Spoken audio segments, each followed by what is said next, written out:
cho ta thứ cho ta vì thế mà mẹ bao ước muốn đôi chỉ có thể để ta về rồi đến lúc ta cũng đi qua anh bước qua mai của chúa cũng trôi gần đây rồi đôi xa vậy nên cái tết trông mong người mẹ và là cái tết mỗi nơi ta luôn thôi thay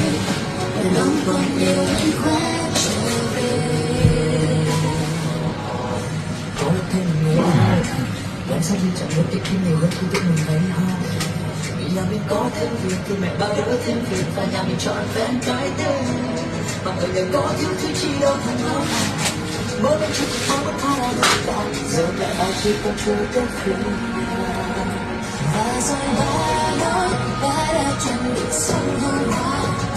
mẹ bao thu xếp tết năm nay về bên con nhà bao nhiêu trong mong với cái tết của ba cũng là cái tết